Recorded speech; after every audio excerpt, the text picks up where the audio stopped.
So, out of nowhere, we have a surprise state of play from Sony, but this time focusing on Japanese games. Now, for PSVR2, there's a couple things that could be shown off and announced here, but I'm a little bit torn. Because either this has been the most well-kept secret and nothing is leaked because nothing has leaked, or there's not really anything massive here and that's why nothing is leaked from the show.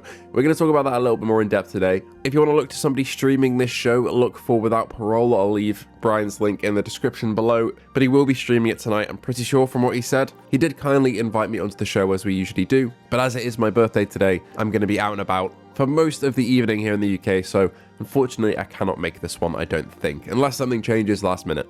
So if you want to go watch it with somebody, Brian is the guy. Let's thank our patrons and members, and let's talk about this a little bit further. From the PlayStation blog, Sachi Kabari writes, "This Tuesday we're bringing you a special episode of State of Play running for more than 40 minutes, focusing on games created in Japan and across Asia, alongside a few other exciting updates. From beloved series to distinctive indie creations, the show, hosted by voice actor Yuki Kaji, will be packed with great games, interviews, and new looks at anticipated titles. State of Play Japan airs on YouTube on November 11th at 2 PM PT, 5 PM ET, 11 PM CST, and November 12th at 7 AM JST. Now, this is both being hosted on the Japan YouTube channel for PlayStation and PlayStation's YouTube channel, but there is no English version. As Yuki Kaji is doing all the voice work, you may know him from my favourite show of all time, Attack on Titan. He voices Eren Yeager and it's fantastic and it's great to see him here. He's done a ton of good works though, but that's awesome to see. But yeah, this isn't going to be in English. There's going to be no English dub, which makes me think that a State of Play that's less accessible may show off less than usual. Usually for a State of Play for one that's 40 minutes long, we get 1 or 2 PSVR2 games.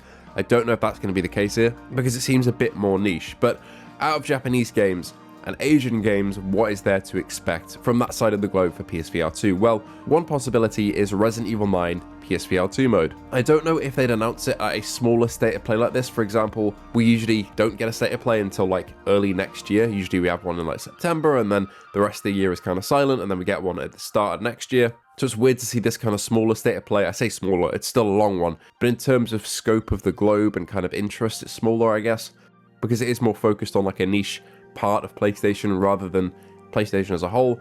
But it does kind of make sense to see Resident Evil 9 PSVR2 mode if they had one, which I still do believe is in the works, because Capcom, Asian company, and what else can they actually show of Resident Evil 9 if it is here? We've seen so much gameplay already, we've seen the Switch port, we've seen tons, people have gotten hands-on with it at conventions and festivals, and we're only a couple months away from the game actually launching now, so we could see it here, potentially. If not, Game Awards, I would say. The second big option here would be Ace Combat. We've been hearing a lot of rumblings about Ace Combat from the creative director of the game over the last couple of years. Nothing really specific, but we know that it's happening, and they have praised VR in the past, so I would say if we get Ace Combat 8 at any point, it probably will have PSVR2 support.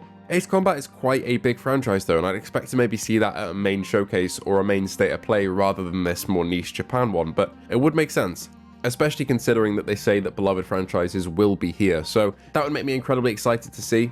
And I would say, with the track record that we have of Resident Evil games coming to VR and Gran Turismo and all that, it's probably a no-brainer to see that Ace Combat 8 would get that same treatment. With Ace Combat 7, we had a couple of modes, just like we did with GT Sport, and then going over to GT7, that whole game was VR capable. So I'd see a similar progression with Ace Combat, I think, with Ace Combat 8, or whatever the next entry will be.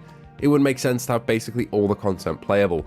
If we could do the campaign and multiplayer, that would be amazing. Finally, we could also see some smaller games from studios that we haven't seen. I would say this is probably the most likely option, rather than the other big two. At a State of Play like this, I think we could see some stuff in the realm of Luminous Arise and Dreams of Another. Stuff like that from studios that maybe we haven't caught up with in a while, or new studios. So I would say it's definitely a possibility of PSVR2 stuff here. I'm going in with no expectations, I would say though, because we simply don't know, and it's not a main flagship State of Play.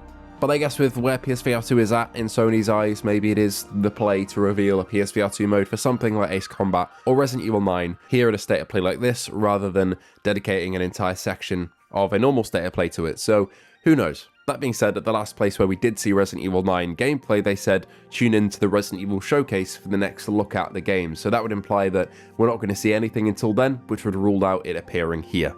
There are rumors of hardware as well. I think the main one is a version of the PlayStation. This in particular is a lower priced PS5 just for Japan only. I think it'll be around $250, which is about 50,000 yen. But this will be region locked to Japan. So if you are watching this from Japan, you can get yourself a PS5 that is region locked for much cheaper than the rest of the world, which is cool to see for Japanese users. And that would definitely fall into the a few other exciting updates category that they've got for this PS blog talking about the state of play. So that's about all I'd expect to see from here. Definitely a potential for PSVR2, but we'll have to wait and see. Anyway, thank you all so much for watching. If anything does come through and get revealed, I will follow up with a video when I can in the evening. If not, go watch live with Brian, and I hope to see you all in the next one.